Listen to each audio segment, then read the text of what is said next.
Listen. Welcome to Real Deal, Real Deal, Real Deal, Real Deal, Real Deal. Joining me today are the happy pair. Welcome to Real Deal.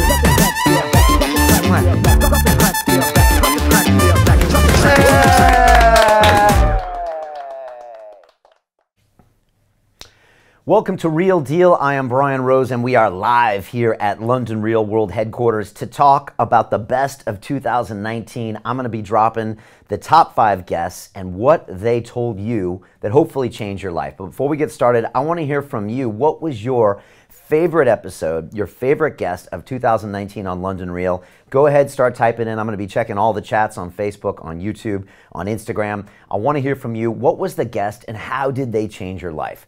What do they teach you? Was it Sadhguru teaching you about the environment? Was it Dan Bilzerian teaching you not to chase women? Was it Robert Kiyosaki teaching you about money? I'm going to talk about all of these people today. Joe Dispenza talking about energy. We've had incredible guests. I think nearly 100 people came on the show this year, and we're super excited to talk about that today. Also, I've got 2 coaching students here that are going to be here live right after I get done talking about the top 5 episodes, and I'm going to go through with them what's stopping them from being successful, quite simply. And so stay tuned for that. If you're facing any kind of blockage in your life, whether it be in personal or in business or anything that's stopping you from getting somewhere, we're trying to get everyone set up to where 2020 is your best year ever. It's all about resist and transform. And I'm going to share with these guys today a simple 6-step process that I can share with you as well for getting through those difficult times. A lot of us suffer from procrastination, from perfectionism, from drift from our goals, and we're sick and tired of it. I don't know about you, but sometimes I get sick and tired of not taking action and not becoming who I want to become. And this is a system that helps you get over that. So can't wait to drop all this stuff on you. Before we get started, I want to talk about what's happening here at London Real. The year is almost over, but of course, we never sleep around here. It's super busy at London Real. Last night, I got done with my Business Accelerator students. They are creating their digital product this week. Next week, they will be selling it for cash on their own webinar. So I'm super excited for you guys. If you're watching right now, I need you to get out there, start getting those people on your webinars, create that digital product, and get ready to get a lot of money coming in your bank account. So I'm excited to have you guys. Broadcast Yourself are in their 2nd week. They're choosing their micro niche. And I talked to a guy named Francis last night in Tokyo, and he wanted to do the keto diet. And I said, you got to narrow it down even more to where it's, say, keto for professionals that are over 35 that also want to compete in endurance races. That's the way to get a micro niche so you can build traction on your podcast faster. So big love going out to those people. And of course, our Life Accelerator starts January 2nd. If you want to be part of a very small group, I'm talking less than 100 people that want to take the first 8 weeks of 2020 on with Storm, with me as your leader, mentoring you every step of the way, then I'm taking a small group of people and we're really going to go deep on their mindset, on their goal setting, on their movement, on their diet, on their sleep, on their relationships. It's a complete overhaul and we're going to put you through the paces. So if you want to know more about that, it's londonreal.tv/life.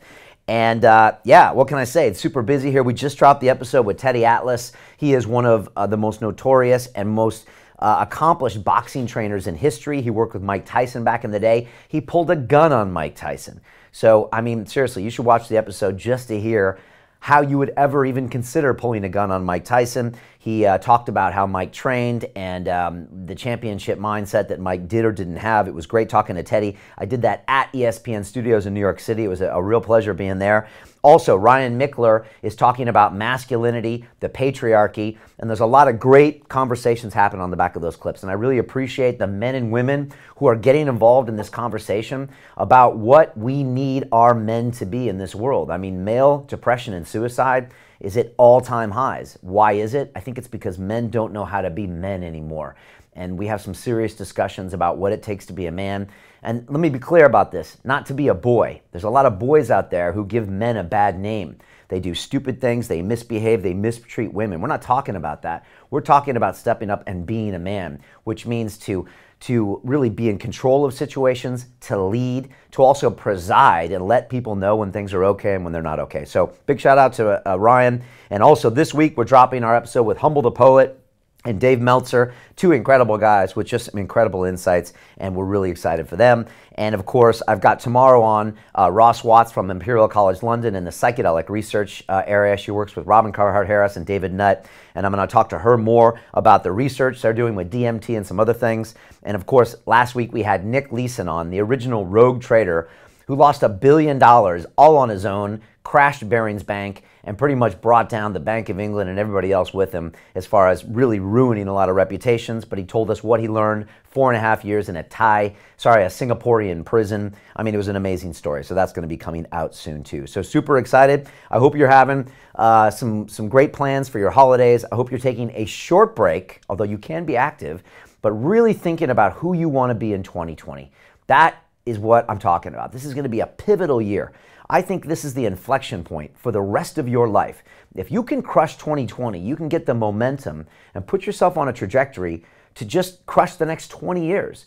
But if you have a mediocre 2020, you're going to look in the mirror and think, man, maybe I'm not cut out to be a winner in this life. Maybe I can't do it. And you might go down for 20 years. Obviously, I want the former for you. That's what we do here at London Real, and I want to be a part of your transformation. And I'm going to drop this system at the end of the show called Resist and Transform that's going to help. I got a hashtag out there called Join the Resistance. If you want to be a part of this movement of really getting out there and making a change in yourself next year, hashtag me on Instagram, on any platform, and I'll reply to your comment.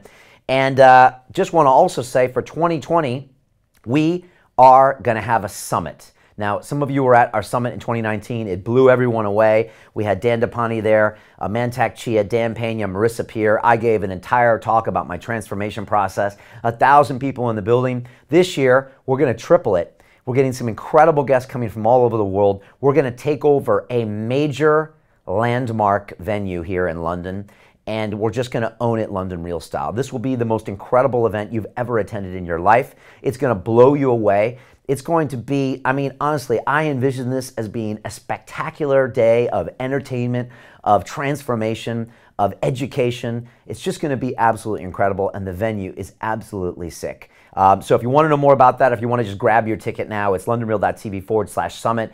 We will sell this thing out. There are some premium as well. We're going to do a dinner afterwards, and there's some VIP scenes. But lock that in, because we're going to sell this thing out again. So many people missed out on the summit last year because we sold out quicker than expected. So check that out. I can't wait till I stop dropping some names on you for that.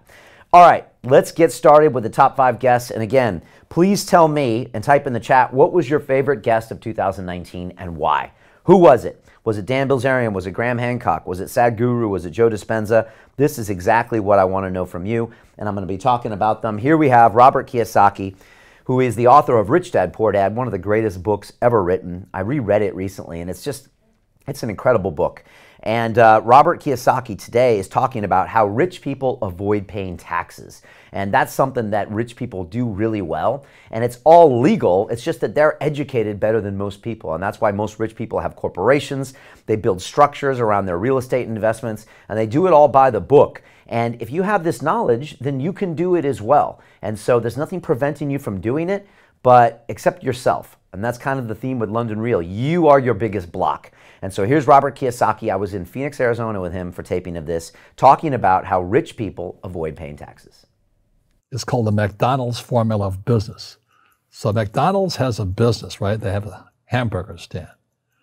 And when you interview Ray Kroc, the founder of McDonald's, if you saw the the movie, The Founder, he gave the formula away.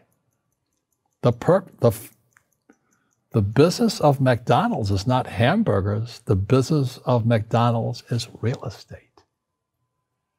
And that's the formula. So every time you go past a McDonald's stand, oh, you deserve a break today, eat at McDonald's. But they're not seeing the real game. The game is that little hamburger stand is buying the most expensive real estate in the world. So today, McDonald's owns more real estate than the Catholic Church. But the rich are evil and all that. They just can't see it. So I have the Rich Dad Company in the business side. So let's say I make $1 million. I don't want to pay tax on that. So I take that $1 million, instead of spending it on something stupid, I buy a piece of real estate. So let's say for $5 million. So I go from $1 million to $5 million. then I appreciate, depreciate, and amortize that $5 million, and it offsets my $1 million in tax. When it comes to money, I love channeling Robert Kiyosaki because he has an incredible way of looking at it in a different way. And he says the only difference between rich people and poor people is fear.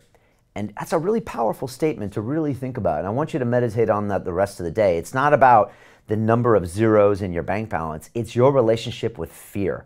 And that really comes down to the financial gain. And I've sat down with hundreds of some of the most successful business people and some of the wealthiest people in the world. And it does come down to that relationship with fear.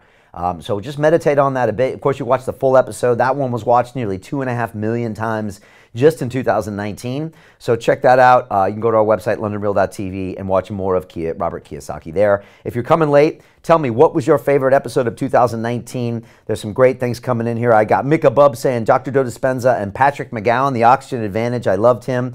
Alexis Blatton said David Goggins. Yes, love having David Goggins in the house.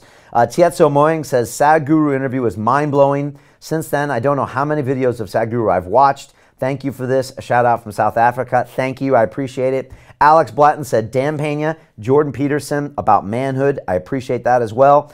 And Mitch Golding also said Dan Pena and Roberts, Kiyosaki, and me as well. Thank you very much. I appreciate that. And look, if you're coming here, tell me, what was your favorite episode of 2019? Tell me why. What lesson did it teach you? We've got a selection of literally nearly 100 people from this year, and we're trying to blow your mind with all of their great ideas. All right, let's talk about number 2, and that's this man behind me, which is Mr. Graham Hancock. A lot of people don't know Graham Hancock was the first high-profile guest on London Real over 7 years ago. And if you look at that old video, we both are better looking these days than then. And we're both more articulate, and we're also both better known. But Graham was a big deal. And I remember I spent like 3 days preparing for Graham. His first time, he had been on Joe Rogan before a few times, and I was watching Joe Rogan. Joe Rogan inspired me to start this show. And it was a big deal to sit down with Graham Hancock. And I think we went on the Joe Rogan experience like the week later in Los Angeles. So it was just a weird timing of events. But Graham is incredible. His latest book and episode is called America Before, The Key to Earth's Lost Civilization. And in this episode, Graham covers a wide range of topics. And one of them is this concept of the plant teacher ayahuasca, which is the theme of our latest movie called Reconnect. And by the way, we are doing a New York City premiere for the film Reconnect. If you're interested in joining me in New York City, it's londonreal.tv/reconnect for tickets. Again, these will probably be gone very quick. It's a very small venue. Also, Dennis McKenna is going to be there. I mean, you can see pictures from the last one. I mean, honestly, we do premieres better than Hollywood. Yes, I said it. We do it better than Hollywood. So come check out ours. It's amazing. We're doing a Q&A afterwards. We can talk about psychedelics. We can talk about lifestyle, everything. So this is Graham Hancock talking a little bit more about ayahuasca. Graham has always been ahead of the curve when it comes to psychedelics and understanding how they can get us to think differently than our governments want us to think, than our corporations want us to think. And so here's Graham going a bit deeper on this concept. Really, for thousands of years, human beings have worked with plant medicines. They have been an integral part of human culture, central to human culture. Not something bad or wicked, not an aberration, but something central to the human experience, which was nourishing and teaching. That's why they call them teacher plants in the Amazon. And then we have our society that comes along. It's just this little blip, of 100 years of high-tech industrialized civilization, and it suddenly pronounces that this whole human heritage is completely wrong, and that we should only take certain consciousness-altering drugs made by particular companies and nothing else. So it's a mind control exercise which is going on around these plants. And what I've realized as I've gone further and further into this is that all ancient civilizations were using means to alter consciousness, and that they were central to some of the best and greatest achievements of those ancient civilizations. There's no doubt that the ancient Egyptians were deeply into visionary experience. I can't say enough about Graham Hancock and ayahuasca. It's the theme of our latest movie, Reconnect. If you want to learn about this incredible plant medicine and my journey with it over the last 18 months, and really over the last 7 years, then definitely check out our film. It's absolutely incredible. And big thanks to Graham Hancock. Graham is in our film as well, talking a little bit more and dropping some knowledge about those things. If you're coming in late, tell me, what is your favorite episode of London Real for 2019? Who was the guest, or what was our movie? What did it teach you? Some great people coming in here. Teofimo says Graham Hancock and David Goggins. What a great combination. Only London Real could bring you those two gentlemen in the same package. I love that. Lionel said Sadhguru is a world leader, no question asks. Desi said Sadhguru and Tika Tawari. Fantastic. Tika's been here talking about crypto and CBD. I'm a big fan of Tika. And Deborah said, all of your quests have helped me broaden my awareness towards my personal expansion. Graham Hancock, Joe Dispenza, I love this stuff. So look, it's great having you all here. If you're coming in now, go ahead and type in and tell me, what's your favorite guest on London Real for 2019? What did they help you implement in your life so you can become a better version of yourself? That's why we're doing this. If you're better, then my life is going to be better. If we're all better versions, our entire experience of this planet is going to be incredible. So let's try to do that. Next, I want to talk about guest number 3, top 3 guest here, which is Dan Bilzerian. The episode was called Pleasure is Not Happiness. And this is Dan's thoughts on women, cannabis, and becoming president. And look, Dan is a very interesting guy. He's got a massive social media profile, some 30 million plus followers. And a lot of people think, okay, he's just this guy that hangs around all these beautiful women and spends a lot of money and also has a CBD and cannabis company. But for me, I always try to look beyond the social profile. I always try to look beyond the media bias that we all have. And I say, wait a second, what did it take to create all of those things? It took someone that must have some focus, some thoughts, some drive, some perspective, because if it was just any goofball, all of that would have been taken away from them. And so one of my mentors, Dan Pena, always says, success leaves clues. So if you find someone successful, you can always learn from them. And that's what I think makes London Real different than a lot of other companies out there, is that I always try to look at someone and think, well, what can I learn from them? What can they teach me? And the same went into Dan. So I went into this interview very serious, very prepared, and I asked him a lot of questions about also psychedelics, about women. But this is Dan speaking about how he was able to become successful, how he was able to learn like a pro, how he was able to pick up professional poker and become kind of one of the best at it in order to build his wealth and now take that on to becoming what he hopes to be one of the best companies in cannabis. So here's Dan going a bit deeper on these topics. I just do whatever it takes. Like if I want something or I have a goal, like I will just do whatever it takes to accomplish the goal, like no matter what. So, you know, if it's gambling, I mean, I just put in, you know, crazy hours and just did whatever it took. I studied, I'd read books, I'd fucking talk to people. I mean, I don't know, there's not too many things that I really like laser focus on, but you know, I put SEAL training in that category. I mean, I felt like I did almost like whatever the fuck it took. I mean, you know, if they kick you out, they kick you out. There's not too much you can do about that, but I didn't fucking quit and I passed all my shit and I was, you know, I was a good performer and whatever. So, you know, there's some things in life that are out of your control, but for the most part, everything that I've put my mind to, I've accomplished. And so I just, I'm just relentless, man. Like I just, you know, just if I have an objective and something that I want to accomplish, I just go until it's done. And that's what I'm going to do with this company, just because it's my sole focus right now, really. I've got a few other things that I'm working on, but this is. And if you want to watch the rest of that episode, you of course go to londonreal.tv. There's all sorts of knowledge bombs being dropped by Dan. I think we spoke for almost 2 hours and really went deep on him running for president, him building this cannabis company. And look, a lot of people have been really pleasantly surprised by what they can take away from Dan. And some people hate him even more. And that's okay. We're trying to put the content out there that gets you to think. So big thanks to Dan. Hopefully we'll have more of that stuff in the future.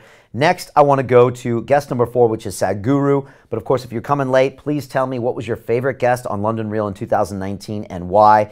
Got some great comments coming in here. Erica says, I love all your interviews, but the one that had a great impact on my life was with Greg Braden. Greg is also in our new movie, Reconnect, so thank you for that. Daniel OJ said Kiyosaki as he teaches us about money, and of course David Goggins. And Firestarter says Dr. Joe Dispenza, our 4th time on the show, Dr. Joe. And of course, Joe Dispenza is also, plays a big part actually in our film Reconnect. So thank you for those. If you're coming late, type in and tell me who's your favorite guest for 2019. And now let's get into Sadhguru, who is a Indian mystic and yogi, and he has a great book called The Power of Inner Engineering. We worked on getting Sadhguru on the show for nearly 2 years. I was finally able to go outside of London and sit down with him at a compound out there and have a talk with him. And so this is Sadhguru, who was also in our movie Reconnect, funny enough, talking about the power of thought. And the truth is you become what you think. And most of us just don't actually get that. And we're constantly thinking toxic things in our life. We're constantly complaining to ourselves. We're telling us scenarios about all of these people are bad, or they're no good, or this sucks, or my life sucks, or London's too busy, or I'm not getting paid enough, or blah, blah, blah. All of those thoughts are what you become. And if you can change those thought patterns, you can literally direct the future and the course of your life. And I know that might sound absolutely crazy to you. And when I was an engineer at MIT, I would have told you the same thing. That doesn't make any sense. The power of thought, it can't be quantified. But over the last 8 years, I realized that's exactly true. And by spending time with these high-performance people, I have reverse engineered their success, and it all comes down to thought. So here's Sadhguru dropping a little bit more knowledge about the power of your thoughts. You talk in the book about thoughts. You know, we're obsessed with thoughts in this world, and I'm thinking this, and I'm thinking that. In the book you talk about... So you must understand, when I say I'm thinking this, another word, another way of saying it is, I'm making up this, I'm making up that. You can make up whatever you want, as long as you enjoy it. But that can be dangerous, always trying to think of the solution, always trying to be your thoughts. See, if you become what you make up, unfortunate, isn't it? Yeah. Your thoughts belong to you or you belong to the thoughts. You must make up your mind. They can be dangerous, those thoughts. They're not dangerous, they're fantastic. Only thing is, fantastic things mishandled can kill you. So today I have an exercise for you. Manage the power of your thoughts. And funny enough, I was actually speaking to the entire team about this in the morning meeting. And that was this: try going 24 hours without complaining. Yeah, try it. It's probably hard. You probably just complained right there when I said that. Try it, and try not to have that negative feedback loop, because our self-talk is who we become. So try managing your thoughts. Try in a positive way, in a powerful way, imagining futures. I do a gratitude practice every day, something I teach in my Life Accelerator. That is all how we basically build our futures. So pay attention to your thoughts. Thank you, Sadhguru, for that. And again, if you're coming late here, type in and tell me what's your favorite guest on London Real for 2019. And now I want to talk about number 5, Dr. Joe Dispenza. His episode was called Break the Habit of Being You. Dr. Joe is an amazing guy. The last time he was here, I just really came away thinking how special of a man he is. His energy in person it's just absolutely incredible. And he was actually walking me through kind of a tricky time in my life that's in the movie Reconnect, where I was about to go home and travel home to my hometown of San Diego. And it was Joe that was really able to give me some great advice and some great counsel. And so here's a clip of Joe talking about how to overcome trauma. And to teach yourself how to live in the present. We don't have to be defined by our traumas, but a lot of times we have to be active in rethinking those events. And that was a lot of what I did in the movie Reconnect, was to tell myself a new story about something that happened. Oftentimes we remember something and we're not actually remembering what happened. We're remembering a convenient narrative that your brain has told you in order to justify the current mediocre position you're in your life right now. I kid you not. And if you're not happy with what's around you, then you'll come up with this narrative that, oh, my parents were not good to me, or oh, that thing happened to me when the bully beat me up, and that's why I'm not good enough. No, you're not good enough because you're not taking action today. And it's amazing how you can actually go back and find out that some of those memories were just constructs in your head and a whole lot of bull. And I discovered this in the movie Reconnect. So here's Dr. Joe talking a bit more about trauma. You teach them how to find the present moment. You teach them over time the tedium of returning back to the present moment and managing their attention, managing their energy. And you are literally training an animal that has really poor manners. The body's been just conditioned to be like a feral animal that's in survival, but when you start working with it and you keep settling it down, you're breaking that conditioning response and you're telling it it's no longer the mind of anger, that you're the mind. And that this is where David starts slaying Goliath. This is where every time you start doing that, in the beginning it takes a lot of effort and a lot of energy. But if you keep practicing, we have so many brain scans to show so many people healing from anxiety and depression. You can't be anxious if you're in the present moment. You can't be depressed if you're in the present moment. You're in the present moment. You're not thinking about the future or the past, and you start managing that world, then the body that's holding on to that emotion, when it finally gets trained, like training an animal to sit, if you're working with it, sooner or later, if you keep telling it and training it to sit, sooner or later it's going to acquiesce, sooner or later it's going to surrender to another mind. And when that happens, boom, there's this liberation of energy. Think about that traumatic experience. What is it? How can you tell yourself a new story around that? Maybe go back and retrace those events and ask yourself honestly, is that really what happened? Or, as Dr. Joe said in my movie, maybe the worst thing that ever happened to you ends up being the best thing that ever happened to you. And I mean that serious. And you might say, well, Brian, you don't know what happened to me. Yeah, I don't. But what if it's the best thing that ever happened to you? What if it made you strong? What if it made you who you are today? This is deep stuff I want you to think about, because I want 2020 to be your best year regardless. So big thanks to Joe Dispenza. And again, some great comments coming in here from all of you. If you're coming in late, type in and tell me what's your favorite guest on London Real for 2019, or leave it in the comments after, would be great. Solid Cake, I love your name by the way, said David Icke was my favorite, to be honest, fantastic. Victoria Franco said, this reminds me of the interview with Mimi Icon. It's true, manifesting and practicing gratitude every day. I use Mimi's gratitude journal every single day, the 5-minute journal. I'm a big fan of that. So yeah, I mean, a gratitude practice is essential.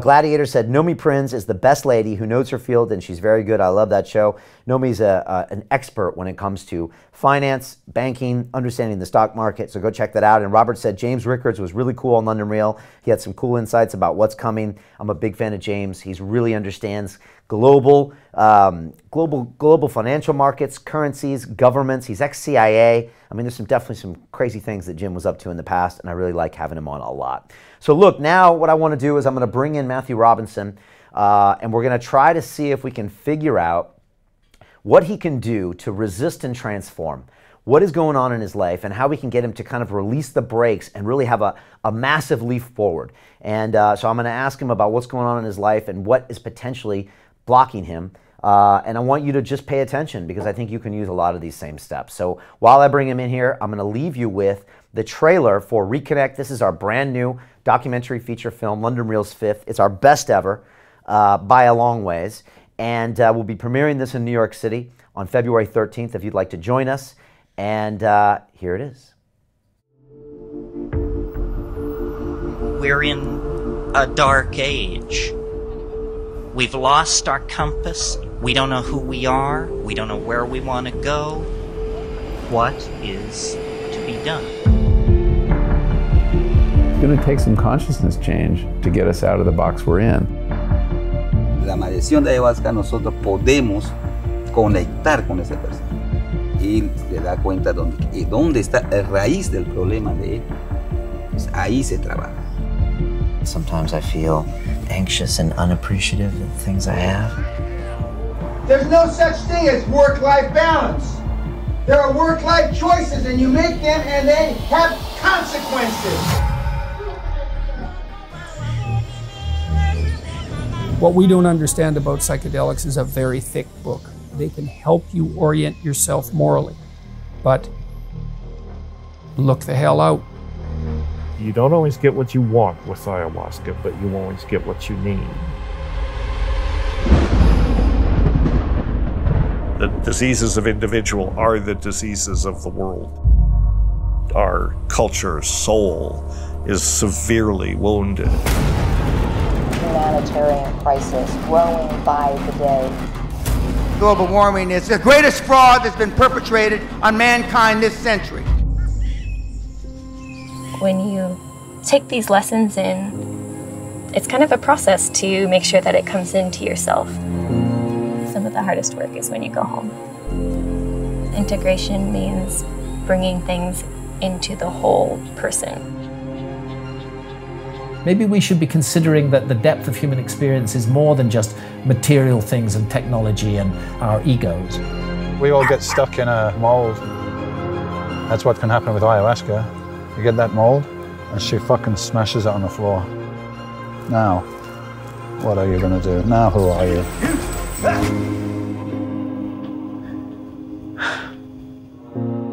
Heavens are collapsing. This is the time to change. If you want to raise human consciousness, there has never been a better time.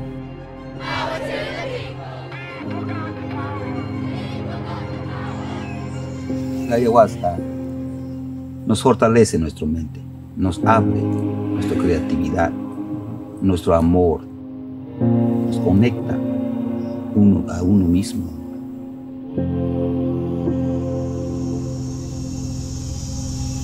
Treno ayahuasca supai kuna shamu riri no shamu. Siji majeji to shamu riri.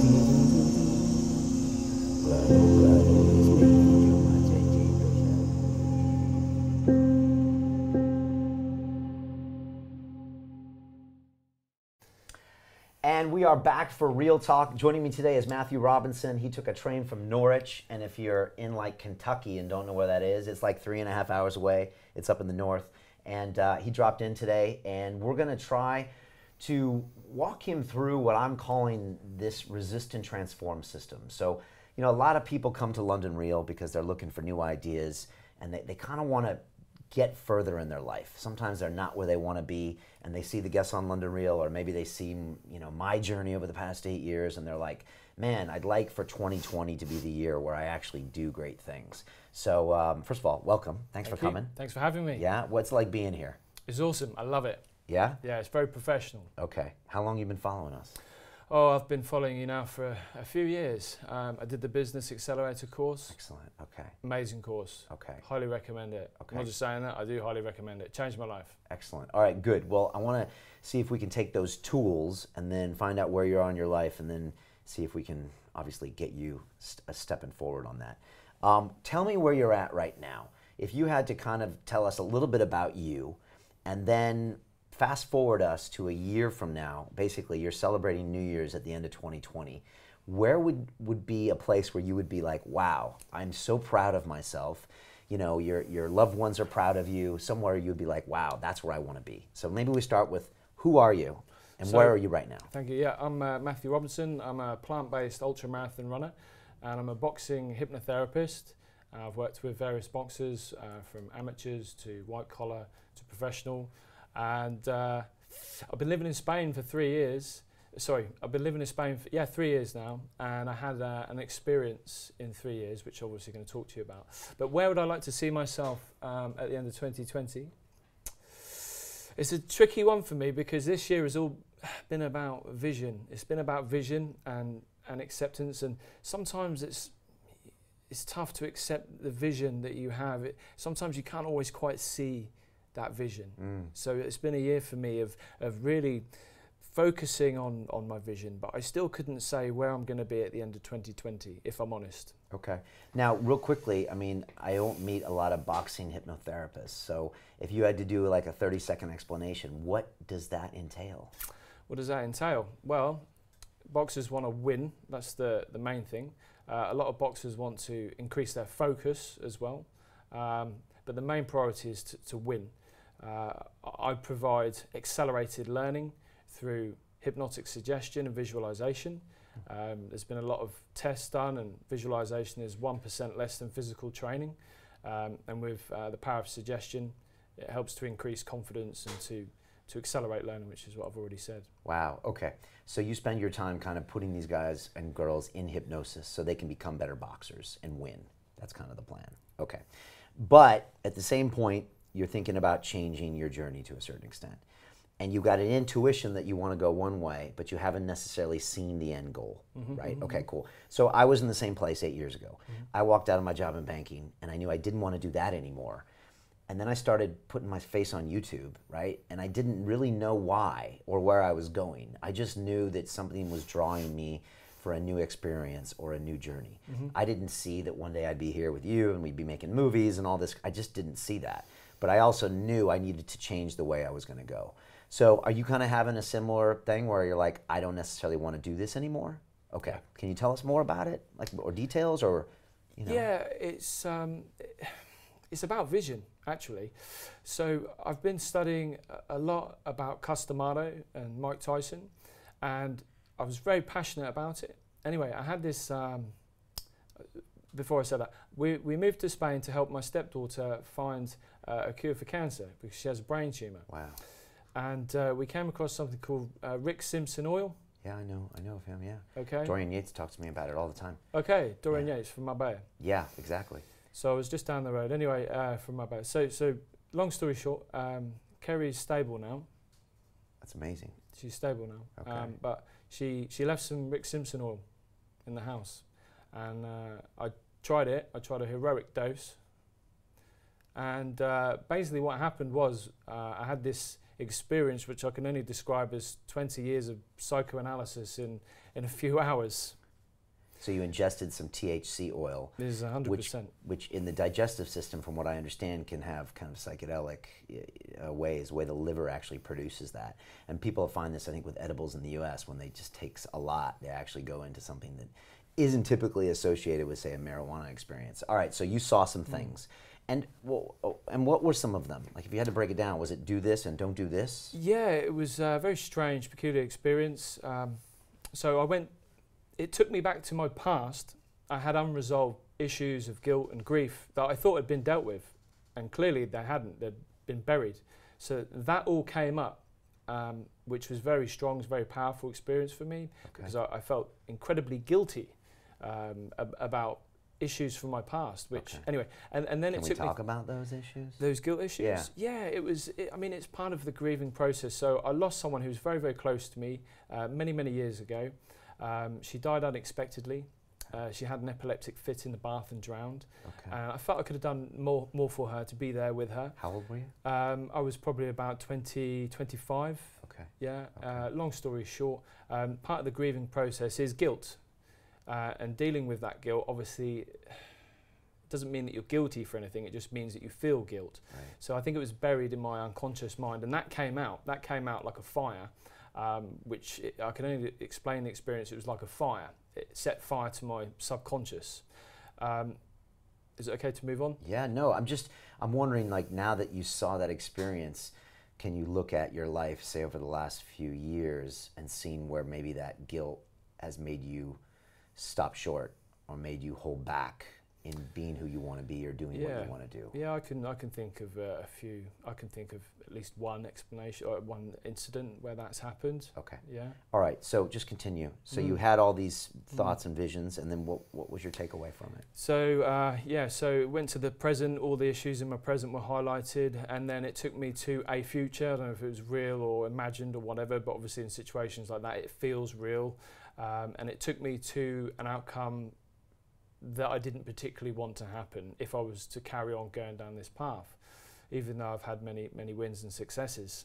So that was it in a nutshell, came out of the experience. An outcome you didn't want to happen, which, can you be descriptive? Yeah, what happened? Yeah, you said it took you to an outcome you didn't want to happen. Yeah, so it took me to a catastrophic worst case scenario. Okay, like one of the people you train gets hurt, something like that. Exactly. Okay, which is something you have to deal with all the time. Because you send people into the ring where they could incur some brain trauma. You got it. Or hurt someone else. You got it. All right. So ultimately, you're questioning the business you're in. It was like an existential crisis. Wow. Because you're in the business of humans damaging other humans and damaging themselves to a certain extent as well. And that's maybe been gnawing at your subconscious for a while, and this came up. Okay. That's big. 100%. Yeah. Okay.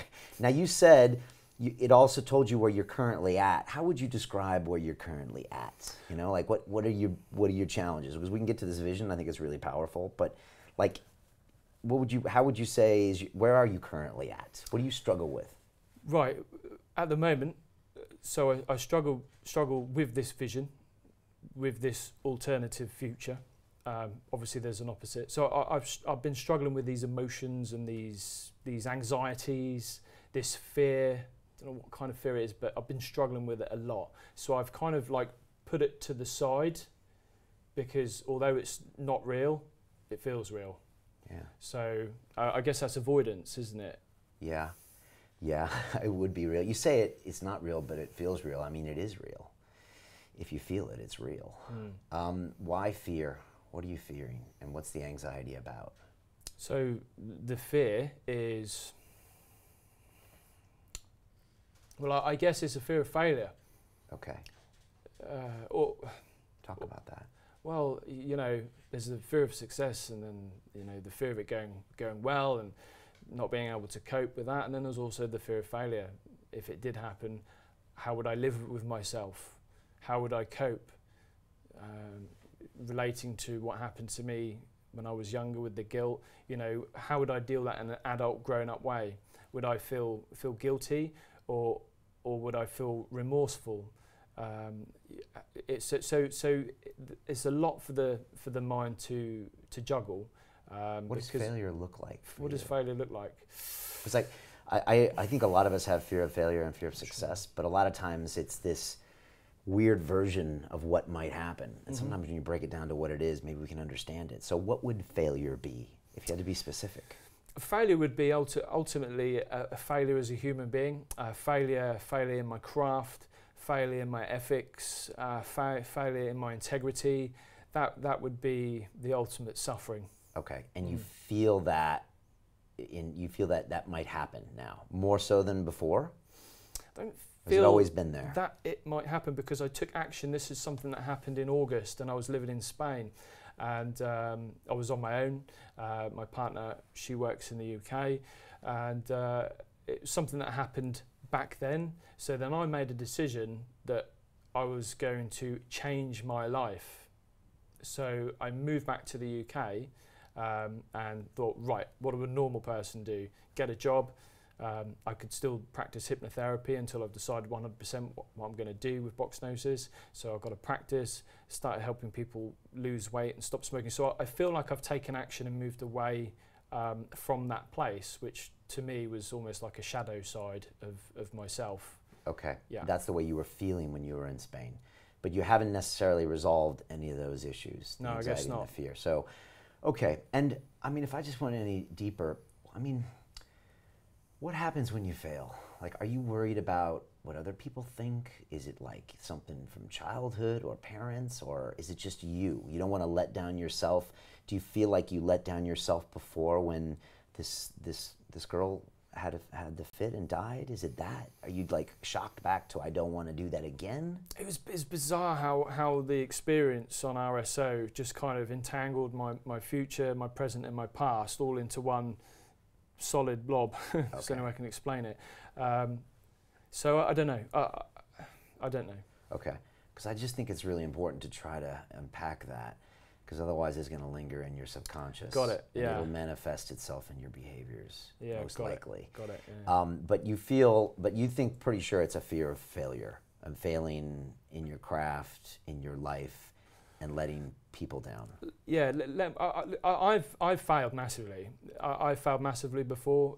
I've succeeded massively. So I know what failure feels like. Failure doesn't bother me when you do your best and you put it all on the line, because you can learn a lot from failure. Believe me, I know. I really know.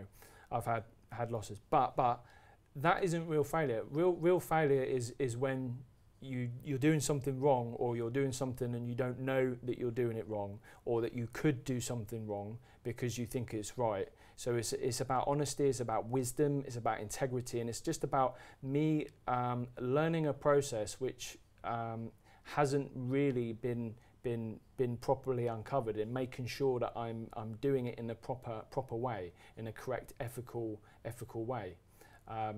So failure to me is just about me getting my ethics right. Okay, and does this have to do with the boxing stuff? Like, is it a failure to you if you continue in this practice and continue in this industry?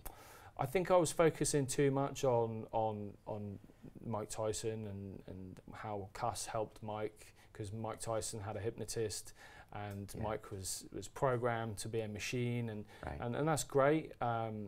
But it's not all about that, you know. It's not black and white. It's about color. Okay, so you're making peace that you could still be in this industry, but still you think there is this kind of anxiety or potential fear of failure that's clouding you from moving forward as fast as you could.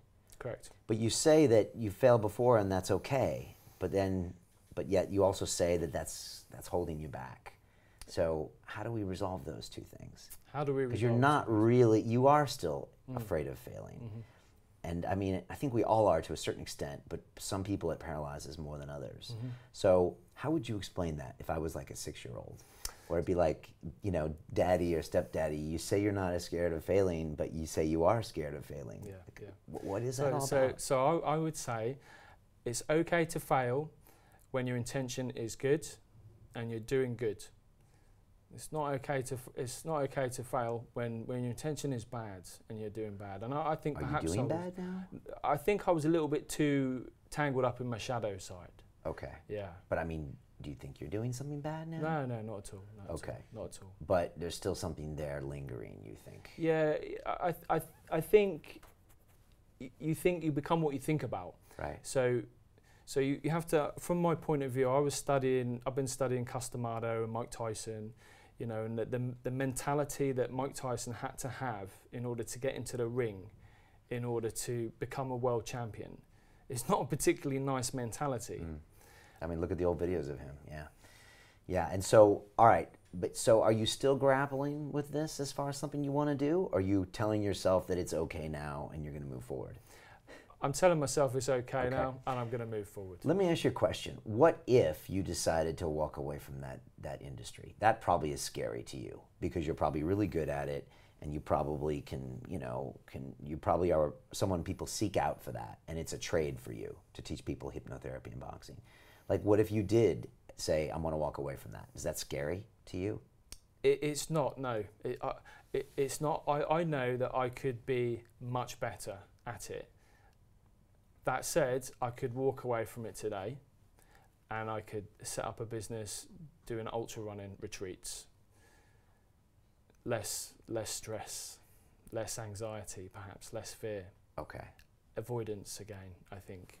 Is that avoiding, you think? I think it could be. I think my mind, because your mind is not your friend, and this is something that I learned from studying Customado, and I think your mind tries to keep you safe. It tries to trick you into doing things. So, all right, so you're at a real dilemma, and I appreciate that because I think a lot of people watching are in dilemmas like this as well. So part of you thinks, I could walk away from being in the business of, they call it the hurt business, is what they call it in the UFC. One of the fighters calls it the hurt business because they hurt other people, and go not be involved in that anymore and potentially have better karma. Maybe you're thinking, or you're saying, am I walking away from something that just because of avoidance, whereas maybe I should continue doing this and be the best at it and just get comfortable with it. 100%. Is that what it is? That's 100%. And like deep down in your heart, deep down in your heart, how do you feel about that business? Like, you know, do you think that there is good in there? Do you think that you can be a professional and actually teach someone to be the best killer in there? Or is that always going to bother you? This is an important question. I think it's a great question. I think it's the most important question you've asked me. And the answer is really important. I believe that from what I've learned from studying Cus, there's good and there's bad. But the good is the champion mindset. And I can use that champion mindset in any field of life. Doesn't have to be boxing. Doesn't have to be hurting people. It can be helping people. Okay, so why don't you do that? Because ultimately you got to be true with your heart, you know? And I think this is an important moment right now, you know? And I think a lot of people out there, I always say it's the longest distance in the world, 18 inches between your head and your heart. You know, in our heads we think logically, I got to do this, but a heart ultimately pulls us. It pulled me out of banking, even though logically it made no sense to anybody, and it didn't even make any sense on any. But my heart was like, I don't want to do that anymore. It makes me feel yucky. I'm around yucky people, and it's making me toxic. You know, so I pulled this other way. So you have to ask yourself, like, do you really feel that that's the thing you should do? Get away from that combat business, that hurt business. Like, can you think of that moment where you saw that boxer take a hit, or you've seen someone concussed? Does it bother you enough to where you think about it, like in your spare moments? 100%. Okay, and does that get outweighed by the massive pleasure when you see someone step up and have the championship mindset and knock someone out? It's a tough one, yeah. I don't think it's a tough question. I think you know the answer. It's an important question, and I've got to go with my heart. I've got to go with my heart. Which is what? I have to walk away from the hurt game and move into the help game. I think you're right, man. I really do. Thank you very much. Appreciate it. Dude, man, I appreciate it too. And I know this is hard. It's a hard decision, you know. And I think a lot of people out there are facing these equal dilemmas, you know, and that's why it's a dilemma. But you could have, I mean, I think that's congruent to everything I can feel about you right now, you know. And I'm sure there's part of you, although I don't hear it too much, that says I'm not sure if I can make that work as well as this thing. But I bet you could. And I think if you're coming at it with this positivity and this is going to help people excel, I feel like you're going to be shocked how quickly you become successful and be reinforced with all this incredible human energy. That it's not just going to be another way to make a living. It's going to be like, we're going to talk in 3 months and 90 days, and you're going to be like, I can't believe the things that started coming into my world when I made this decision. Do you know what I mean? So yeah, I can see a different vision now for the end of 2020. What do you see? I see me standing on top of a mountain with a group of other people, and I've helped them get to the top because of the champion mindset. Right. So you're using all of your skills and all that intellectual property you have, but now using it to help people overcome themselves and get to a higher level. And you're not going to be ridden by that weird guilt and anxiety that someone's got to get hurt for that, which probably makes you unhappy with yourself, maybe not bring your A game, maybe affects your personal relationships. Obviously, this oil maybe gave you a similar message. And you know, look, we just dropped our movie about psychedelics, and the psychedelics, what they usually do is they hardwire your head and your heart, you know, real quickly, and that's why it's traumatic or you have a bad trip. Because basically you're being told what you know in your heart, and your brain can't handle it because it's like, what are you talking about? No, no, no, no, no. But a lot of times there's some truth in there. Yeah, it makes a lot of sense. That does. Yeah. All right, so this is a big moment, and I really appreciate you going there.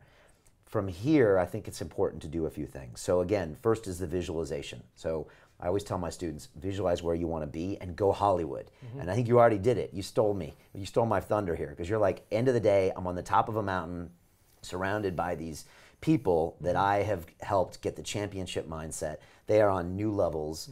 They love me for what I've done, and they're examples for people all around the world, and you're developing this IP. So I love that goal. So you're visualizing yourself at the top of the field when it comes to this championship mindset. You've got a 6 CV of helping real people in a ring, which is probably the hardest form of that test. And you can use that to propel other people. So I really like that. Let's talk about some of the things that you're going to need to resist to get there. Because what's going to happen is this. The old you is going to come around, and in a couple days it's going to say, it was great meeting Brian at London Real, but you know, I got this client coming up and I still need the money, and I'm just going to do this one more gig. Or you try to do the other thing and you have a few failures in the beginning and you're like, this isn't going to work. So this is what's going to happen, and you're going to be tested now. Okay. Because that's what life does. And it's going to now come at you and make it hard to become this new version of you. It's not going to be easy. Same with London Real. London Real stuck so many obstacles in my way, I cannot tell you. My friends and family did not support London Real for 3 or 4 years. I mean, like, my best friends in New York wouldn't even watch a single episode of the show. I kid you not. It would have taken them like a minute to click on it, and they're like, I'm too busy. I mean, that was like a gut punch to me. But it told me, are you doing this for the right reasons, and how bad do you want it? So I would just say to you right now, think about what are some things that you're going to have to deal with and resist going forward. It's going to probably be going back to that old way, obstacles that are going to be put in your way when it comes to creating this new business. Can you think about some of those things? Yeah, 100%. What are some of those things, maybe more tangibly? What's going to be hard?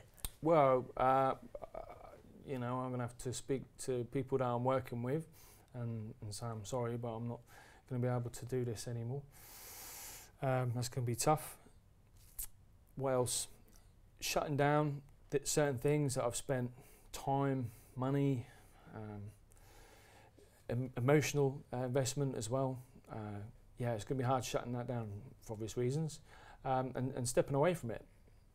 It will be. I think if I tell myself it'll be tough, it'll be tough. If I tell myself it'll be easy, it'll be easy. So I have to tell myself it'll be easy, and then deal with the challenges as they come, as hurdles to step over and challenges along the way. But ultimately, I'll have something else guiding me now, something which is, you know, more powerful. Yeah, exactly. So we kind of hit, again, I was trying to drop some 6 steps on people. So the first one was kind of acknowledge where we're at. The next one was to visualize where we want to go. The next one, I call it purging. When I was in New York City, coming off being fired by my best friend, heroin overdose, my girlfriend of 4 years left me, I had to actually purge all these things around me. I had to get rid of my friends that would party with me, my drug dealers, my location that was really bad, and I got out of Dodge. So you need to think what you need to purge in your life. And you know, maybe it's the clients or the business or that kind of thing. So just think, and also the self-talk, like you said. This could be super fun and super easy. Your clients might all say, I bet a bunch of them will say this. When I left the city, and I told my client at Lehman Brothers, I said, I'm leaving the city because I'm not happy. And my client said, you haven't been happy for the last 2 years. So the people around you, even your clients, probably know you're not 100% into this. And a lot of times they'll be like, I totally respect you for your decision. And this story here is going to be part of your book in the next 2 years. You know, this story is going to be part of your journey that you're going to tell people your why, you know, and it's your why. We all know Rich Roll, his why, right? He was an alcoholic and he quit that and he became an ultra marathon guy or ultra runner. We know his why and it makes sense. This is going to be your why. I was doing this, I was teaching people how to be killers, and I realized I didn't want to do that. So this is going to be part of your story. So just remember the positive self-talk, the purging. The other thing I like to say, step number 4, is what I call pay price to action. And I borrowed this from Dan Pena, and that is sacrificing something now to get where you want to go. For you, I think it's shutting down that business and telling people you're going into something else, because you can't really go back on that. And I always tell people, unless you pay price to action, put something down that you're going to lose if you don't follow through, then you're just going to go back on it. Okay, I got that. So what is your pay price to action? Well, I'm going to sacrifice box gnosis and put it to the sword. It's a strong move, man. Yeah. Well, by doing that, I think you tell yourself and you burn that thing. You know, humans are ritual beings. We see people actually literally burn things. When Columbus went to the New World, the rumor is that he burned the ships, right? And the men were like, what are you doing? He's like, we are here no matter what. And then they had to do it. That's a good pay price to action. So for you, yeah, shut that thing down, tell everybody and say, I'm going here. Now, what's going to happen when that happens? You're right, I can already feel it. It makes you anxious, right? I can see it. So then you've got to replace now with what you want to do next. So that's replacing new peer groups, new thought patterns, and then also resisting all of that energy that's going to make you want to go back. So it means finding those new clients right away, starting to create those new programs, and expecting it to be hard. So the next 6 months is going to be hard. I would say after 6 months, you're going to start to see wins and you're going to be like, I got this for the rest of the year. But the next 6 months, expect it and be ready to resist all the things that are going to pull you back. Okay. Are you ready for that? I'm ready for that. What are some of the things that are going to pull you back? Even your friends and family and potential personal relationships are going to say, what are you, crazy? Don't listen to that guy at London Real. And again, don't listen to me ever, but listen to yourself. But they're all going to say, you're going to get probably a big boxing client. I want to fly you to Vegas. Tyson Fury is going to reach out and say, I got 100 grand for you. I saw you on London Real. And you're going to say, Tyson, I don't do that anymore. But when you're done with boxing, I want to talk about getting you to the championship mindset in your business. You know? And he'll be like, knowing Tyson, he'll be like, I totally respect that, Matthew. I'm going to call you in 3 years. You know what I mean? But there's going to be tests. So you're going to have to resist those things. So plan right now in your head on your way home in the train. Okay, write all this stuff down. And plan in your head those things you're going to write down. And then the final one I like to say is, I call it slay the dragon. Get to that New Year's Eve dream. So finish this goal of yours. Finish the visualization. And know that to do there, you're going to have to hold yourself accountable every single step of the way. So the accountability is the final process. And that's part of when you shut it down. Tell everyone what you're doing. Tell them that New Year's Eve goal, this is what I'm doing by the end of the year. Tell your social media. I always like telling social media, you don't even know most of your social media people, but you're going to look stupid if by July, August, September, October, we don't see it materializing on your social media. So I always like put it out there and say, look, in the next 3 months I'm doing this, 6 months I'm going to do this. Tell your friends and family, you watch me. By the end of the year, I will be having 20 people on the top of a mountain. And maybe you literally do that somewhere. You know, maybe you literally do that. Something to think about. I don't know if that's Mount Kilimanjaro or that's, you know, Mount Snowdon. It doesn't matter. It's a symbol. If you can have a group of people that have adopted your new mindset and be on the top of a mountain, you fucking won in my book, and I will give you that win. So again, those are those 6 steps. So to go over them, you acknowledge where you were, which is really hard. Acknowledge sounds like an easy step, but you were like, I got this conflict, but I really know in my heart I got to move on to something positive.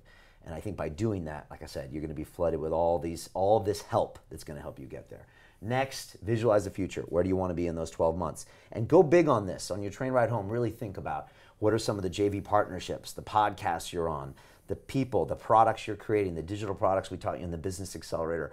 You know, what's the TED Talk that goes along with this journey? How I went from teaching people how to kill to teaching people how to win. I don't know. I mean, like, I can see it right there, man. This is a great story. Like, your story is sick, you know? And you can come back to the oil as well. I mean, that's part of a great journey. You seem like emotional there. What's going on, man? No, I'm excited. I'm excited. But a little scared too. Yeah, you know, it's the same emotion. Anxiety and excitement is the same emotion, just filtered differently by the brain. Yeah. Yeah. No, you're right, and it's good. You're a guy that understands the emotions, but you're still experiencing them as a human. So I respect that. And yeah, again, this is going to take a lot of breathing. But I think if you can just map this out in your head. So again, we visualize the future. We're purging all those things around us, so all those negative behaviors, which for you was training for the wrong reasons. The clients, they weren't bad people, and what they're doing is their thing. So let them do that. But you just don't want to be a part of that anymore. And I see this happen to fighters all the time, where fighters don't want to punch another guy in the head anymore. And when they were young and full of testosterone and wanted to be the best, they were like, I don't care. And you see this. I had Rory McDonald on here, you know, about 1.5 years ago, and he used to be in the UFC, and he went to Bellator. And on his last fight, he got to the end, and he's getting really into religion these days, and he's quoting a lot of stuff in the Bible. And he's like, I don't know if I want to punch guys in the head anymore. And he's been training since he was 16. So like, the way you're feeling is the way a lot of people feel. They evolve, and that's okay. So again, you're going to purge everything that's from around you. You're paying the price to action, which means you're literally burning the ships.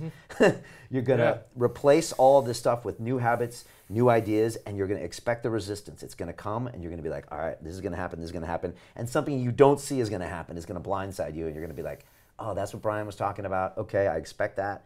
And then finally, you're going to finish the goal. You can't quit halfway, and then you slay the dragon. So it's 12 months' time. And dude, I'm excited. I've got a big smile on my face. I'm excited. So look, we're going to be following you. Are you on Instagram? Can we follow you on Instagram? I will be, but in a different version. Okay, good. So you're going to have a brand new Instagram. Let's share that on this video. Let's all help Matthew stay accountable. And again, like, just real respect to you for being honest and admitting this. I bet a lot of people now have watched you. I think you've already started the first step of helping other people in a positive way, because anybody watching this now are like, wow, if Matthew could just do this and give up something he knows for a long time and was a business and go on this new adventure, it's really inspiring for a lot of people, man. I want to thank you, Brian. Dude, man. Appreciate your help. Thank you for everything you've done for me. You've got a good heart, and I'm very grateful. Thank you. My pleasure, man. Thanks. Thank you for your team as well. No, thanks for taking a chance. You had no idea what you were coming into today, so thanks for making the trip. You look sharp, so compliments for that. Thank you so much. And look, we're going to take a quick break here, and we're going to come back with just one other person here and go through the same process. But again, give this man some respect. We'll put his social down here below. Let's follow him, hold him accountable. And for New Year's 2020, let's celebrate the big wins that he's taken in. All right, so we'll be back in a couple minutes. Thanks.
And we are back for Real Talk. My second guest today is Marcos Ricci, and he has come in to just tell us what's going on in his life and where you are, what challenges you're facing, and if I can help today with our, whole resist and transform methodology. It's something I'm sharing with a few students to try to make 2020 great. So first of all, welcome to the studio.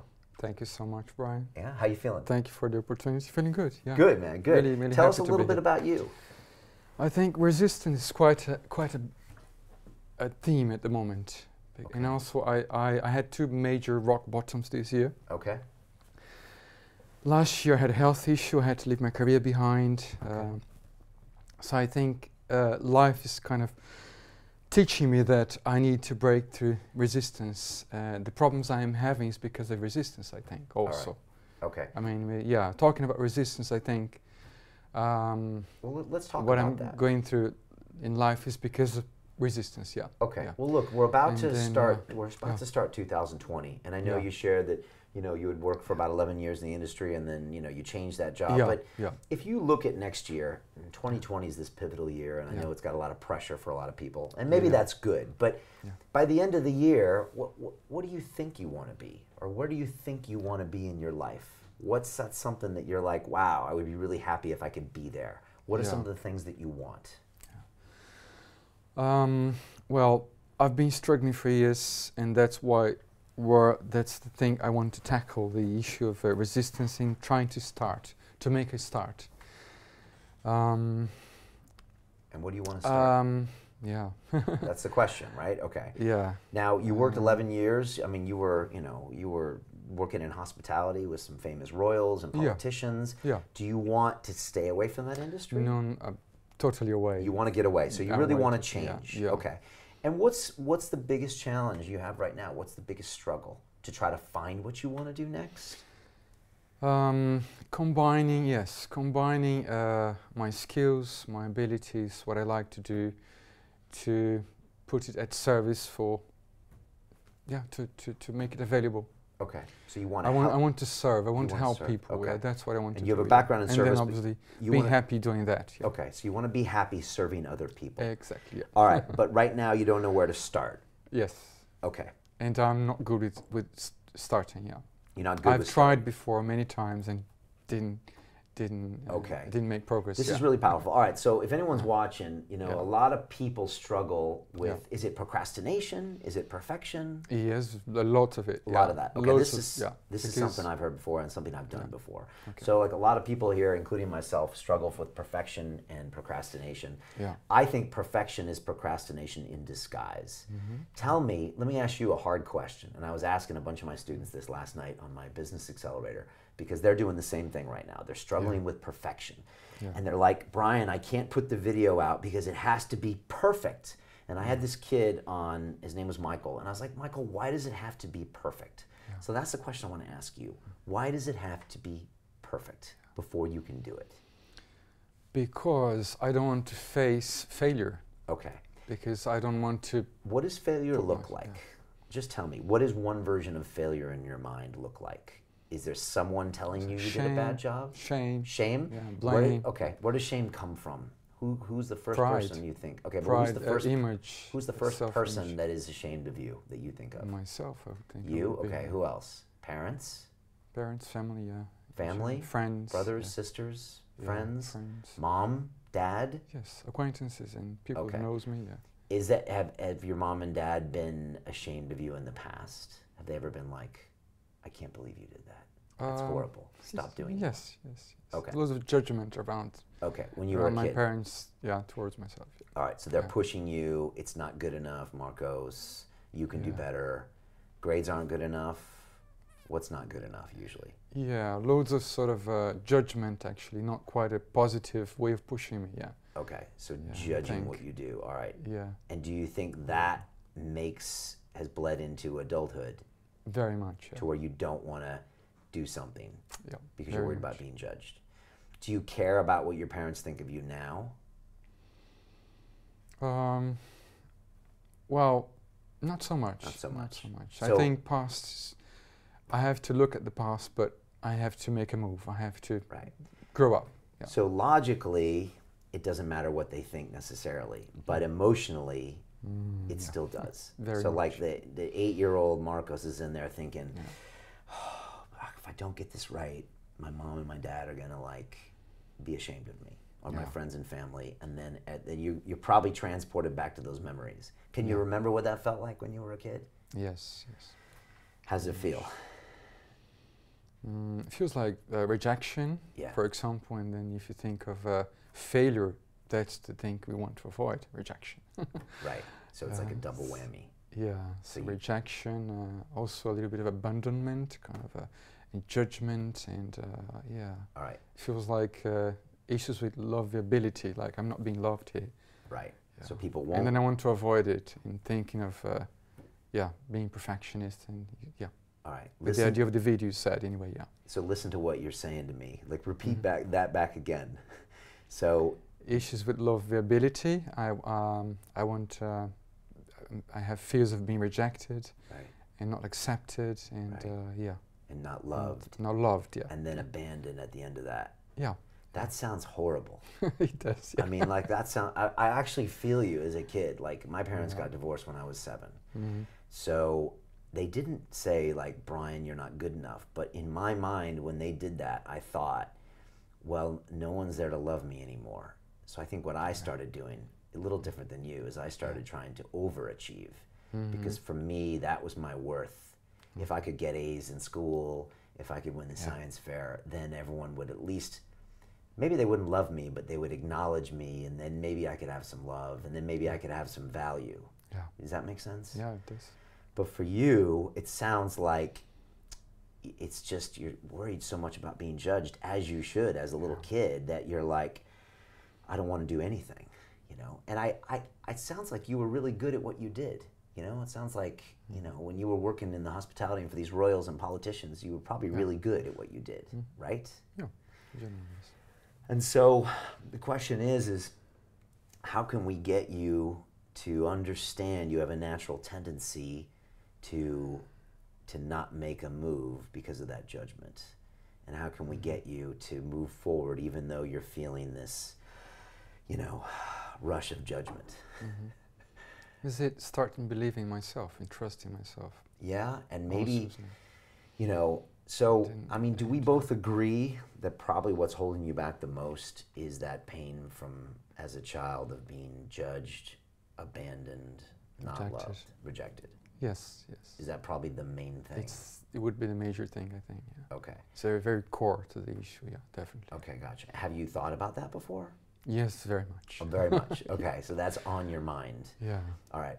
I think what we need to make sure for you is that right now we maybe even assert, I don't know if this is 100% true, but it's probably mostly true, that this is the main thing that's stopping you. Just want to say I also think too much, actually. Okay. I do too much of analysis, and then my issue is actually going into action. Right, good. Well, that's what this process is really good. So this is a 6-step process. I call it resist and transform, because the point is that we got to take action.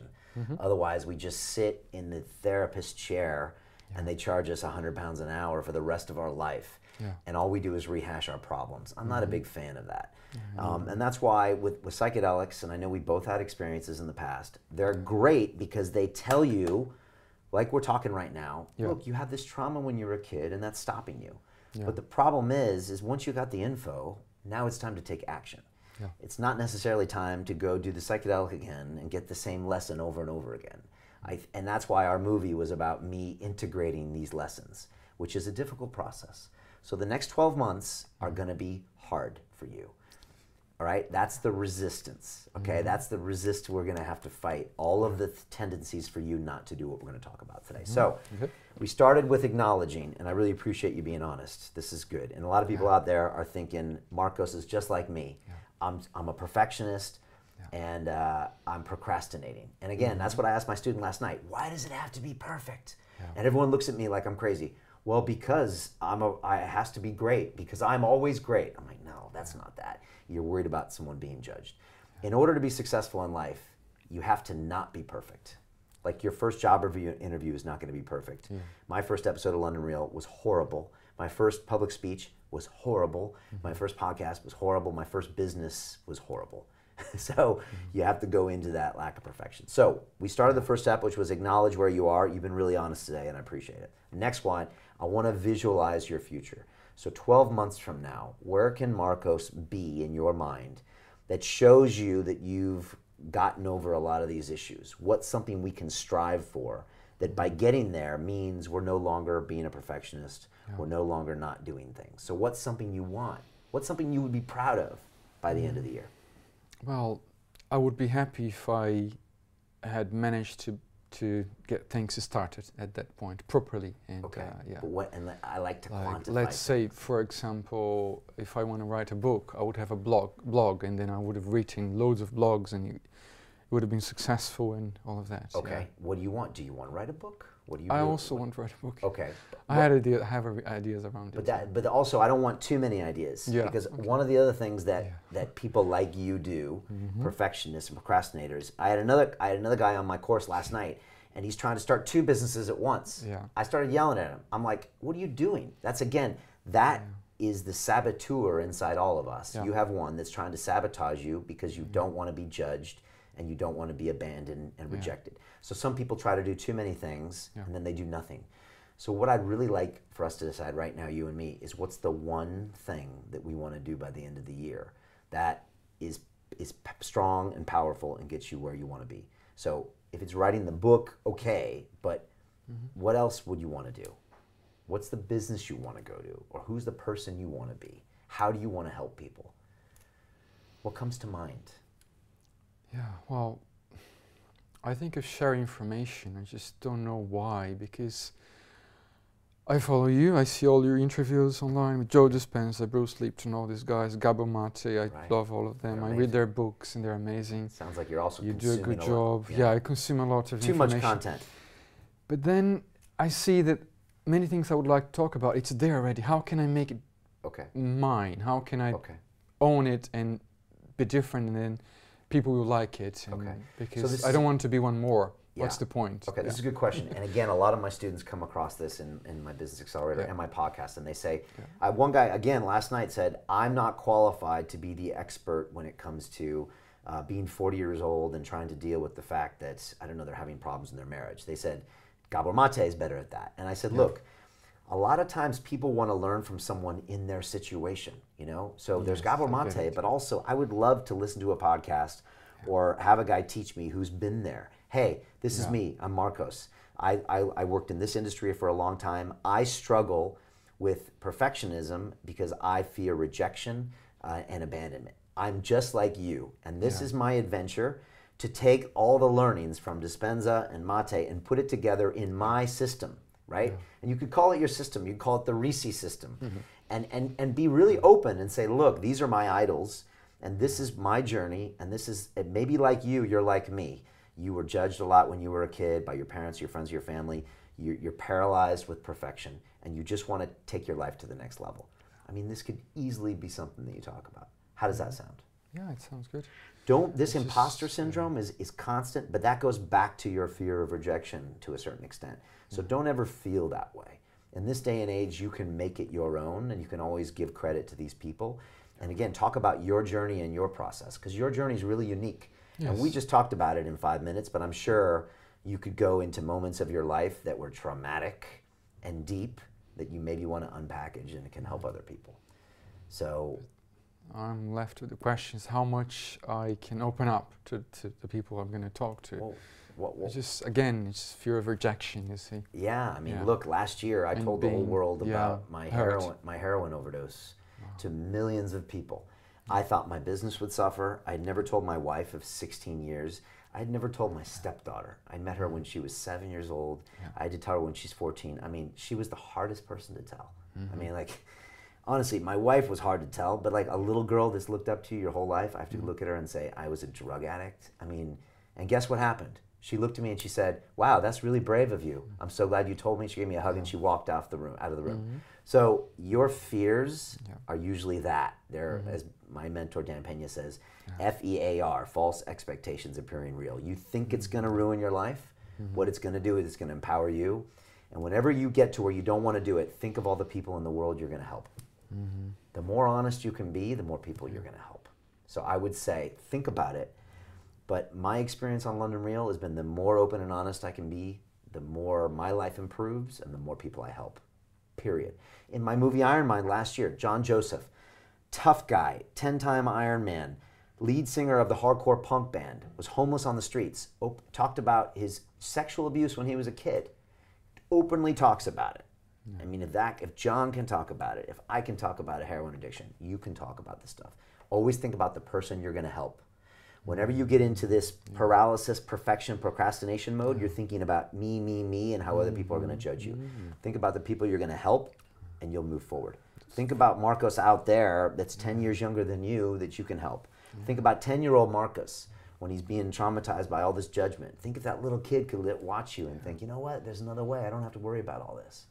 That will empower you, all right? So look, we can get into this more, but by the end of the year, I think you should be thinking, I want to have helped significantly 100 people get to the next level in their life, period. That could mean you start writing. I like blogs more than books, because a book, trying to write a book, it's too big. You'll never start. But writing a blog a week about this, getting more and more honest and vulnerable, that's one of the challenges. And I would say 100 people, you've changed their life somehow with your teachings, your products, your broadcasts, your video vlogs. That would be my challenge for you. If you could do that, this would be an amazing year for you. Because by doing that, you're going to fight through all your perfectionism, all your procrastination, and all of, quite frankly, all your bullshit you're telling you. You seem like a really good guy with good energy, and you seem like you want to help people. And so I think you just got to get out of your own way and do it. So that's step one. Step two, purge. This whole purge is part 3 of this process. You got to get rid of all of that negative self-talk going into your head, all of those traumatic memories, which are either true or not. Sometimes they're not even true. We think of them as being true. You know, I recently went home and spoke to my parents about the divorce, and I realized the way I remembered it was actually not what really happened. That divorce actually empowered both of them to become these great parents that made me great. And if it hadn't happened, my mom wouldn't have traveled the world. She wouldn't have taken me around the world. I wouldn't even be in London. So that event was actually the greatest thing that ever happened to me. So you need to purge all of that negative mindset, all of that perfection, all of that paralysis, all of that procrastination, and get rid of any kind of peer groups or people that are enabling you playing small. You need to get rid of all of that stuff. And purge some of your habits, like watching too much content. You know, it's easy to watch podcasts because you don't have to deal with your own BS, all right? So, you know, that's why in my courses, like my Life Accelerator, we do a low media diet, which means you're not allowed to consume media, because when you're consuming media, you're not being with your thoughts. So that, I like meditation. But anyways, you have to come back to me and tell me what you want to purge. Next step is this pay price to action. This is important. You got to do something that's like burning the ships, that says, I'm all in on this new process. So you've got to do something that shows the world and shows you that you're committed. And that's a price somehow. That's a commitment. That's getting rid of something. We just had Matthew in here, and he's literally going to burn his business that is teaching people how to hurt other people, that he doesn't believe in anymore, and he's going to start anew. But he's going to tell the whole world it's over. He's going to say goodbye to his clients. He's going to walk away from probably thousands or tens of thousands of pounds of business. You've got to do something else that's going to get you on that course that you can't go back on. All right? Got it. All right, so you got to come up with that. Next, it's like you've got to replace all of those old negative self-talk with new self-talk, and then expect the resistance. So you're going to resist now all of the tendencies to go back to the old you. So first of all, replace. I need new positive self-talk every day. I take action every day. I don't worry about being judged. The whole world loves me because I do wonderful things, period. The world doesn't love me because of what I produce is perfect. They already love you. I produce great things. I change people's lives. That's how I'm judged. And expect to resist all of the stuff out there that's going to bring you back to the old stage. And you're going to have challenges that are going to come to you all the time. So you're going to be wondering a week from now or a month from now, maybe that wasn't right what I talked to Brian about. Maybe I should not do that. Maybe I should go do another ayahuasca experience. Maybe I should go watch Gabor Mate again. No, no, no, no, no, no. You have to replace all that with positive habits. What's the blog every week going to be about? How can I get more vulnerable because you have a tendency not to be? Who are the 2 people I can help this week, however, that are going to get you there? And then finally, you got to get to that goal. I call it slay the dragon. So you got to get there to the end of the year. You got to become that version of yourself. So that's the blog post a week. That's 100 people. You've materially changed your life. you've got to finish that thing, and you got to be held accountable along the way. So tell your peer group, tell your social media platforms, tell everybody what you're doing, and again, make some hard decisions. Like I said, maybe that means, you know, only one episode of London Real every week. Maybe it means no more psychedelic experiences for the year, you know, because it sounds like you've had enough to know where you need to go. There's a time to leave that alone and think, you know, that's just going to scramble my brain, and now it's time to do the hard work in the real world. Exactly where I am now. Yeah. Yeah. I really psychedelics on the side. Yeah, now grounded work. Yeah. Meditate every morning. Look at your positive affirmations. Look at your gratitude. Look at the people you're going to help, and then fight your tendencies for perfection and procrastination every single day. And put yourself real serious goals every week, every month, and find someone that holds you accountable. Whether it's me, your peer group, social media, and let's get to where you want to go in the next 12 months. I know you can do this, but I'm not going to lie to you. It's going to be hard. That's why we call it resist and transform, because you're going to have to resist all the tendencies that got you here today. And they're real, man. And your own brain is going to be resisting, because it's going to go back to that trauma when you're a kid and that fear of abandonment, which is one of the scariest things out there, right? Yep. As animals, we don't want to be abandoned, because that means you're dead. Yep. But there's a lot of love for you in this world, and there's a lot of people that will love you for everything you bring. So bring that back. I feel a lot of love from London Real and all people like you, and I feel all sorts of love because I feel like I gotta be held accountable every day to show up here and give back to this community, but it feels amazing. So replace that fear of love with all the people you're gonna help. That love is gonna make you feel complete. I really think that. I hear you. How do you feel about that? I feel good. Yeah? Yeah, it sounds really assertive to me, yeah. Okay, all right, so look, and the only thing... what I take the most is actually to get rid of my fears, to think of people, I can help people. Right. And then in thinking of helping people, then I can overcome my fears of rejection and to open up to my friends and my family of who I really am. Yeah. Yeah. Yeah. Look, it's all that the ego is our biggest enemy. So whenever you feel perfection, anxiety, procrastination, you're putting too much emphasis on what you're about to do, as if it's going to define you, because your ego feels that way. As soon as you make it about someone else, and I had a really famous guest that came in here one time, and he was acting really nervous before he sat down. And he said, "Excuse me," and he went to the bathroom, and he came back out 2 minutes later, and he was like, "Let's go, Brian." And I was like, "Okay." And he sat down, and right before we went live, I said, "What did you do in the bathroom?" And he said, "I looked in the mirror, and I said, this isn't about you today. It's not about how you look. It's about how many people I can help with this message." Straight up. So it wasn't about if he slurred his speech or if he told a stupid story. He was like, this is about the 1,000 people that are going to change their lives, or the 1,000,000 people that are going to change their lives. And he went into the show and he crushed it, because he was no longer trying to look cool or look smart or look intelligent. He was like, I don't care if I look stupid as long as I can help the other person out there. So you totally nailed it. Always make it about the other person, make it about adding value, and you're always going to crush everything. A public speech, and a one-on-one interaction, a business. If you're always making it about the customer and about their lives improving, then you're going to do great. So the biggest source of your resistance is going to be you going forward. Don't go back into that mindset. Really plan this out, stay focused, get the accountability, fight those negative mentalities, do the purge, and I think you got this transformation, man. Let's do this, all right? Super. Marcos, super. Thank you so much. I'm so glad you came here. Today. Thanks so much. I'm glad I came too. I'm glad you came. And look, thank you all for watching this. If you want to get on this plan for Resist and Transform, I'm posting a bunch of things on the steps, but you kind of watch me go through this with Matthew and with Marcos. Look, it starts with that acknowledgement. Where are you at? Where are those things that are holding you back? It's always you. It's never your boss. It's never Brexit. It's never the economy. It's not Donald Trump. It's not, your Bolsonaro. Yeah, Bolsonaro, right? The EU guy. It's or Spain, right? It's not the abuse as a kid. It wasn't that you weren't rich enough. You didn't have the degree. It's always you. We put the constraints on ourselves, and that's been my story with London Real. It was my fault in the first 3 years that I wasn't expanding. It wasn't until I saw what I was doing that I could expand. So acknowledge where you're at. From there, visualize who you want to be. Go really big. Purge everything around you that's not supporting you. Next, pay the price to action. It could mean writing a check to get into some type of a peer group, or it could mean burning the ships, but do something that shows the world and more yourself that you're committed. You got to show yourself that there's no turning back. Next, you got to replace and resist everything that's going to come your way. And then finally, slay the dragon, hold yourself accountable, and complete the plan. And once you do that, you're going to crush it. So Marcos, great sitting there and talking with you. Deal. Thank you for tuning into Real Talk. Watch this man over the next 12 months. He's going to do big things. And dude, man, I'm looking forward to it, all right? Thank you so Thanks much. so much, man. All right. Thank you. See you guys next week. Bye. At London Real, we believe that individual transformation can change the world. Join us and start your journey today.